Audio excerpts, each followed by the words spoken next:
Yes, Ed turned out to not be gracious. He did some very bad things, and then when he did some very bad things, it meant that Discovery Channel used to work with us. No one saw it coming. 1 minute, Edd China was rolling a battered Porsche into the workshop, sleeves up, smile wide, ready to show the world how real car fixes were done. The next, he was gone. No farewell episode, no final laugh with Mike Brewer, just a sudden, jarring silence that left millions of fans staring at their screens, wondering what had yanked the king of big orange gloves out of wheeler dealers. Theories exploded, some pointed to a sudden budget cut that gutted the soul of the show, while others whispered of a behind-the-scenes fallout so tense you could hear the wrenches drop. What really happened when the cameras stopped rolling? Over the next few moments, we'll sift the rumors, crack open the facts, and try to piece together the truth, because one small overlooked detail might just swing those workshop doors open again. Back in 2003, long before YouTube how-to clips ruled the internet, two very different Brits stepped in front of a single camera and changed car television forever. Mike Brewer was the street-smart hustler, part auctioneer, part stand-up comic sniffing out rusty bargains in back-alley car lots. Edd China stood beside him, a towering figure with calm curiosity and his trademark orange gloves, turning those clunkers into roadworthy gems. What made the show magnetic wasn't just the dramatic before and after reveals, it was Edd's methodical, hands-on teaching. He removed wheels, labeled bolts, explained each step in a way anyone could follow, from teens in their driveways to retirees in their garages. While Mike crunched the numbers and cracked jokes about profits, Edd made mechanical mishaps feel like weekend adventures. The chemistry worked. Viewer mail flooded in from Brazil to Bahrain, all begging for longer repair segments and deeper dives. By the 5th season, Wheeler Dealers was airing in over 100 countries. By season 9, the entire crew had relocated to sun-soaked California, chasing fresh builds and a massive US audience. They went from restoring Morris Minors to squeezing Ford Mustangs, DeLoreans, and Camaros into a growing collection. But with the move came pressure, tighter filming schedules, higher expectations, and sponsorship contracts that added layers of restriction. Everything looked bigger and brighter, but behind the scenes, cracks were forming. The new network, Velocity, wanted faster edits and more content in less time. Cameras started rolling before sunrise, and cars had to be sold by dinner. A job that once took 10 on-screen minutes was now blitzed through in 30 seconds. A full-engine teardown became 5 quick shots and a voiceover. Edd, ever the educator, was the first to feel the squeeze. He pushed back, he pleaded for more time to teach, to preserve the essence of what made the show special. Mike, caught in the middle, tried to balance the sponsors and support his friend, but the distance grew. On camera, the pair still smiled and laughed, but fans noticed something was off. Forums and comment sections lit up with frustration. Why the rush? Where's the detail? Viewers from Brazil to Birmingham missed the depth that once let them follow along at home. Behind the scenes, Edd stayed late, shooting extra close-ups in hopes they'd survive the editing process. Most never made the final cut. Pressure mounted like steam in a sealed radiator. Then, it burst. On March 21, 2017, Edd China uploaded a 6-minute YouTube video that shook the car community. Titled "I'm Leaving Wheeler Dealers," it wasn't clickbait. Dressed in his orange gloves, seated at a plane desk, Edd looked straight into the camera and spoke with quiet conviction. The new producers, he said, wanted to shorten the repair segments in the name of efficiency. For Edd, that wasn't acceptable. A car show without real repairs isn't a car show at all, he said simply. He thanked the fans, praised Mike, and wished the network well. But between the polite lines, the sting was obvious. It's not the direction I can support, he added, a calm but cutting farewell. The response was instant. Within hours, social media exploded. Comments poured in. Forums dissected every word, every glance. Some praised Edd for standing by his principles. Others turned their frustration toward Mike Brewer, accusing him of not fighting hard enough to preserve the show's heart. The video spread like wildfire, 1 million views, then 2, then 5. By lunchtime, it hit automotive news sites. By dinner time, it was trending on Twitter. The backlash hit Mike Brewer like a sledgehammer. Accusations flew, fans called him a sellout, blamed him for the show's decline, and, in some darker corners of the web, sent threats that crossed every line of decency. It was clear, Edd's quiet departure had triggered a storm and Mike was standing at the center of it. It had nothing to do with rusty cars or leaking gaskets. After Edd China's bombshell departure from Wheeler Dealers, Mike Brewer tried to calm the storm. He tweeted that he loved Edd like a brother and had pleaded with the network to preserve the long repair scenes. But the tide of anger kept rising. Soon, the backlash spilled into real life. Mike's inbox filled with hate mail. One message warned of a visit to his home, another dragged his teenage daughter into the mess. Shaken, Mike contacted the police, who opened a file and advised him to stay alert. The emotional toll was crushing. Mike later admitted the stress nearly broke him. Even Edd stepped in, asking fans not to threaten Mike and urging everyone to chill out. But as often happens online, one spark had ignited a wildfire. Sponsors grew nervous. A major tire brand pulled a planned ad spot. The network released a longer statement, insisting Wheeler Dealers would evolve while staying true to its roots. They also announced Edd's replacement, Anton Stead, a cheeky, fast-working mechanic known for his energy and quick builds. The fanbase immediately split. Some were curious and excited to see fresh blood, others cried replaceable and vowed never to watch again. Still, many fans held on to a fragile hope that Edd and Mike might somehow reconcile. But for the moment, the split felt final. As Mike braced himself for the show's first episode without Edd, and was about to find out just how fierce the spotlight could be. When the dust settled and filming resumed, Anton Stead, once a police officer, now a car builder, stepped into the shop with a confident grin and a lightning-fast wrench hand. The network banked on his charisma. The debut episode featured a bright blue Mustang. Ant cracked it open, swapped the gearbox, and sprayed on paint like it was frosting. Viewers hungry for action loved it. But longtime fans, the ones who took notes and paused scenes to learn, felt something was missing. "Where's the slow walkthrough?" they asked in the comments. "How did he line up the clutch?" Ant did his best to bridge the divide. Between takes, he filmed bonus clips breaking down the more technical jobs and uploaded some to YouTube. Still, many remained unseen on a hard drive. Ratings stayed healthy, but the audience was clearly split, those enjoying the fast thrills, and those mourning the loss of the show's educational heart. Mike tried to steer the new duo forward. He praised Ant's skills, teased deeper builds, and promised more detail in upcoming episodes. But every post he made online echoed with the same refrain, "Bring back Edd." Ant himself joked he was the most loved and hated mechanic on television. Off camera, the pressure weighed heavily. Still, cars came in and cars went out, a Datsun 240Z, a dusty Ferrari, even a military Humvee. They were all flipped for profit on screen. The numbers showed the show could survive. But could it ever feel the same?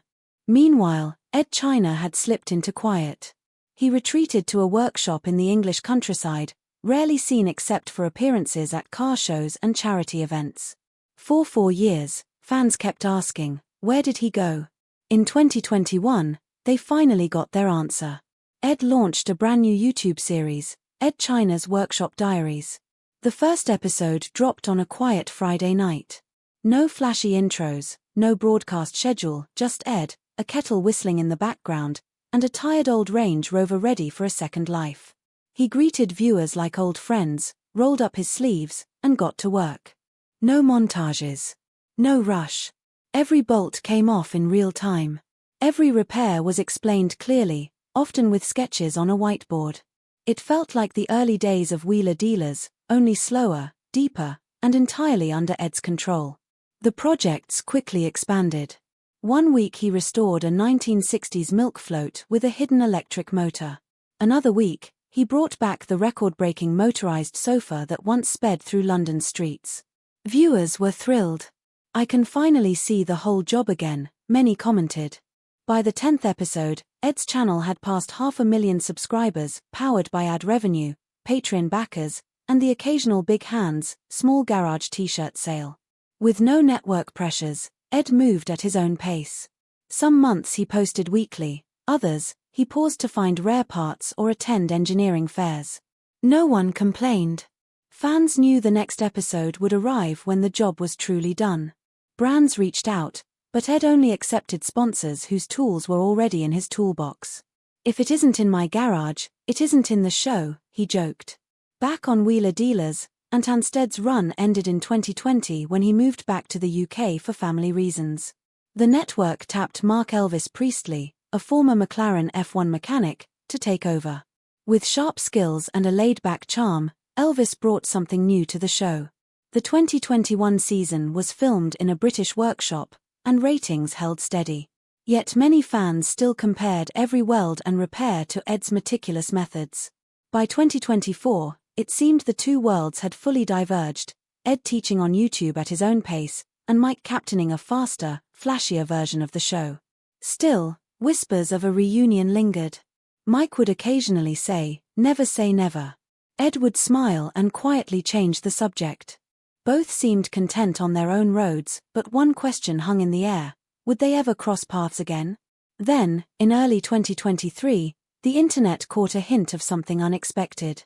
A small car blog published a single, cryptic line: "Sources say Edd China may guest star in a future Wheeler Dealers special." No dates. No confirmation. Just enough to send forums into a frenzy. Reddit lit up. YouTube speculation videos appeared overnight. Could the roads converge again? Or was it just wishful thinking? As always with Edd and Mike, the truth might be waiting just around the next bend. Threads stretched for miles. Some fans swore they'd seen Edd China having lunch with a Motor Trend producer at Goodwood. Others whispered that Mike Brewer and Edd were secretly planning a charity build to mark Wheeler Dealers' 25th anniversary. Neither man slammed the door on the idea. During a podcast, Mike laughed, "Never say never. My phone still works." A month later, Edd hosted a live stream from his workshop. When someone asked, "Would you ever go back?" he paused, grinned, and replied, "Only if we can show every nut and bolt." It wasn't a yes, but it wasn't a no. And for longtime fans, that was more than enough to keep the hope alive. Fresh rumors kept rolling in. One story claimed the BBC was eyeing both men for a new EV conversion series. Another said Discovery pitched a reunion road trip, 10 classic cars, 10 countries, one last handshake. Most tips fizzled out as budgets shrank or dates slipped. Yet the chatter never fully died. In fact, subtle signs suggested the distance between Mike and Edd was shrinking, inch by inch. At the 2024 NEC Classic Motor Show, the two appeared on stage the same day for the first time in 7 years, different panels, but the same event. Backstage, they shared a brief hello, and a photo of them smiling together sent Twitter into a frenzy. A month later, Mike tweeted Edd a birthday message: "Have a great one, mate. Hope to share a brew soon." Edd liked it, replying with a simple thumbs-up emoji. They were small gestures, but for devoted fans, it felt like fresh oil on a long-rusted hinge.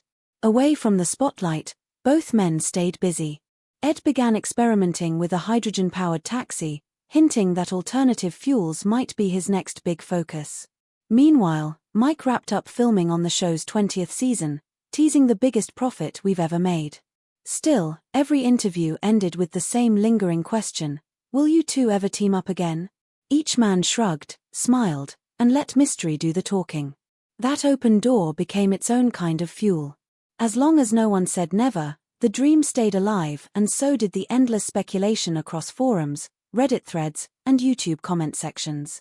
Whether a reunion happens next year, next decade, or never at all, one thing remains clear: the story of Edd China and Mike Brewer isn't finished. It's simply idling engine warm, waiting for the next green light.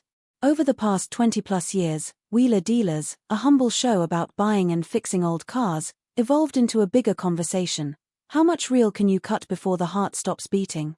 In its earliest days, every scraped knuckle and seized bolt felt raw and honest. There were no flashy edits, no product placement detours, just real fixes, shared in real time. Viewers learned, tried, and sometimes failed right alongside Edd and Mike. That made each victory feel earned. The 2017 split revealed a deeper truth: honesty comes at a cost. Edd chose principle over paycheck, walking away from a global hit in exchange for full creative control. Mike stayed, carrying the pressure of keeping a beloved franchise alive and supporting a production crew.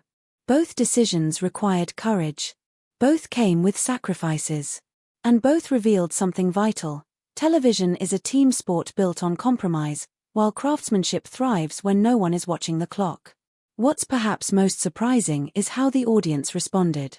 Instead of fading away, fans followed both men, some chasing quick-turn car flips with Mike, others soaking up Edd's long-form workshop tutorials. In today's content-saturated world, one truth stands tall: give people passion, and they'll find you regardless of the platform. So, will we ever see that famous handshake again? Maybe. History says money talks, but trust talks louder. If the day comes when both men agree the balance is right, enough screen time for every nut and bolt, enough respect for every budget line, those bright workshop lights might just click on again. Until then, two versions of the same dream roll forward. One chases profit in prime time. The other chases perfection, one long video at a time. And that brings us to the final question, parked neatly on your own driveway. Which path would you tune in for? Speedy flips? Detailed guides? Or a rare, long-hoped-for fusion of both? Because the next twist in this story might just depend on what you decide to watch next. From a small garage in London to workshops across the world, Edd China and Mike Brewer proved that dusty metal could spark big dreams. Their split showed that passion and profit don't always ride in the same lane. Yet somehow, both roads still lead to great stories, one told in TV soundbites, the other in slow, satisfying turns of the spanner. Maybe those roads will cross again. Maybe they're best apart. In the end, it might just come down to which road you cheer for most. What do you think? Let us know in the comments.